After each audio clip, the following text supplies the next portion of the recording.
Jammu Kashmir assembly में जब से रेजोल्यूशन पास हुआ है जिसमें स्पेशल स्टेटस की रेस्टोरेशन की बात की गई है, तब से बवाल मचा हुआ है। बीजेपी ने लगातार हंगामा किया, असेंबली के अंदर भी और बाहर भी सड़कों पे पार्टी के लोग आए। लेकिन कई ऐसी ताकतें हैं जो अभी भी ये कह रही हैं कि इस रेजोल्यूशन में कोई गलत चीज़ नहीं है।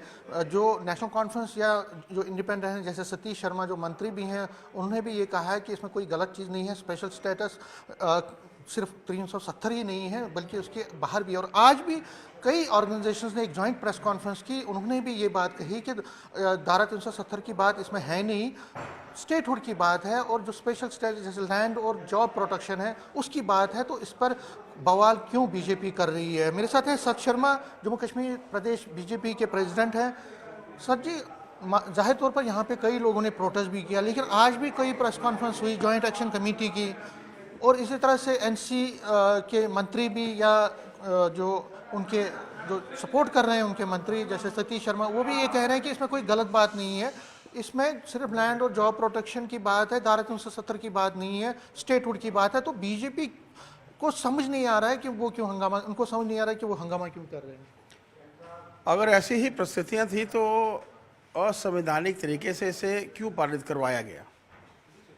इसको एजेंडे में रखा जा सकता था, इसको एजेंडे में नहीं रखा गया। शो ऑफ हैंड्स के साथ इसको जो है वो पारित किया गया, और शो एंड ऑफ हैंड्स में ये भी नहीं पता था कि कितने लोग अंदर हैं कितने लोग बाहर हैं। आप सोच सकते हैं कि जब ये ऐसी परिस्थितियां थी तो क्यों इसको जो था असंवैधानिक तरीके से पारित किया गया। कुछ बातचीत थी तो इसको एजेंडे में रखना चाहिए था, इस पर प्रॉपर डिस्कशन करवाई जानी चाहिए थी।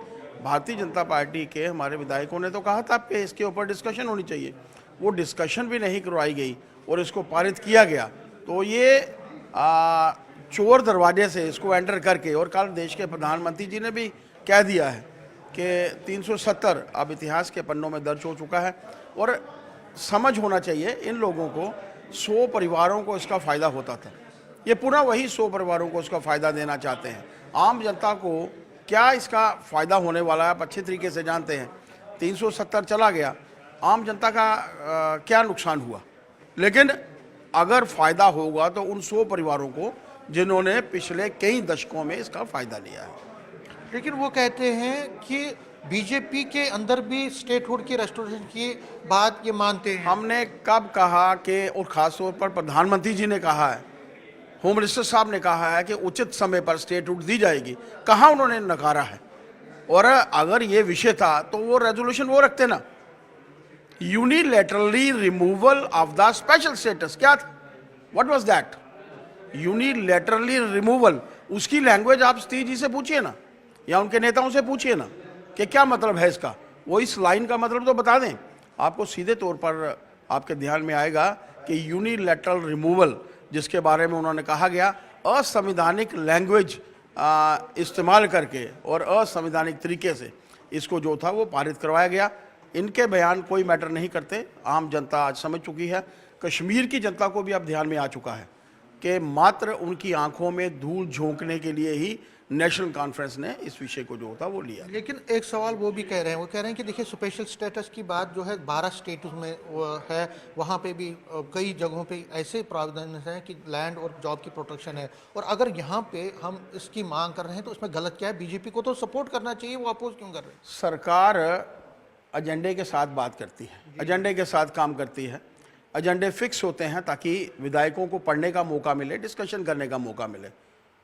चोर दरवाजे से लाया गया कोई रेजोल्यूशन, किस तरीके से आप इसको सही देखते हैं। वो कह रहे हैं डिस्कशन हम करना चाहते थे, उन्होंने करने नहीं दिया। तो क्या डिस्कशन करना चाहते थे, क्या विधायकों को अपनी बात रखने का हक नहीं है।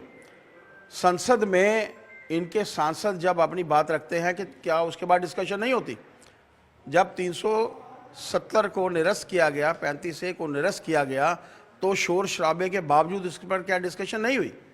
हर जगह पर डिस्कशन होती है, लेकिन इनको जल्दी थी रेजोल्यूशन को। एक बार पास हो, 100 बार पास हो, 2 बार पास हो, 100 बार पास हो, ये कोई मायने नहीं रखता। लेकिन लोगों का ध्यान बटाने के लिए, लोगों के आंखों में धूल झोंकने के लिए जो है इन्होंने प्रयत्न किया है। लास्ट में पूछना चाहूँगा, क्योंकि अब आपकी अभी महाराष्ट्र इलेक्शन के बाद ऐसा कहा जा रहा है कि बीजेपी बड़े सीरियसली इस चीज़ को लेने जा रही है और ऐसी खबरें हैं कि सेंट्रल लीडरशिप ने भी बड़ा संज्ञान लिया है, सीरियस नोट लिया है, इस तरह से रेजोल्यूशन पास किया गया। तो क्या कोई आगे की, क्योंकि कई बीजेपी के नेता ये भी कह रहे हैं कि हम सरकार को ज़्यादा टिकने नहीं देंगे, तो कहीं ना कहीं आप भी अपनी तरफ से तैयारी कर रहे हैं? ऐसा है कि आज हमारी बैठक है मेंबरशिप को लेकर, हम लोग आज मेंबरशिप को लेकर बैठक रख रहे हैं। इफ्स एंड बट्स राजनीतिक दायरे में नहीं होते, जो होता है वो काम होता है। और यहाँ तक प्रश्न हमारे विधायकों का है, ज़रूरत पड़ेगी तो वहाँ पर शेर की तरह गरजेंगे, और सड़कों पर आने की कब कभी ज़रूरत पड़ेगी तो हम लोग आपको सड़कों के ऊपर दिखाई देंगे। ये जो रेजोल्यूशन पास करके इन्होंने कार्य किया है, तो हमारे प्रदेश की 50% महिलाओं को उनका हक छीनने की बात है। वेस्टर्न पाकिस्तान रिफ्यूजियों का उनका हक छीनने की बात है। वाल्मीकि समाज को, गोरखा समाज को उनका हक छीनने की बात है। आज ये भारतीय जनता पार्टी की मात्र लड़ाई नहीं है, ये यहाँ के हर नागरिक की लड़ाई बन चुकी है। यहाँ तक जम्मू का प्रश्न है, कश्मीर की जनता को आज पता चल चुका है कि इन्होंने मात्र आंखों में धूल झोंकने के लिए इस रेजोल्यूशन को पारित करवाया था। न्यूज़ 18 से बात शुक्रिया। सत शर्मा, जम्मू कश्मीर प्रदेश बीजेपी के प्रेसिडेंट, कह रहे हैं कि जो रेजोल्यूशन है ये कंट्रोवर्शियल रेजोल्यूशन है, गलत रेजोल्यूशन और गलत तरीके से इसको पास किया गया है, और बीजेपी संसद विधानसभा के अंदर भी और विधानसभा के बाहर भी इस पर प्रोटेस्ट करती रहेगी और आगे भी एजिटेशन इस पर करती रहेगी। कैमरामैन आशु के साथ समीर भट्ट, न्यूज़ 18 जम्मू।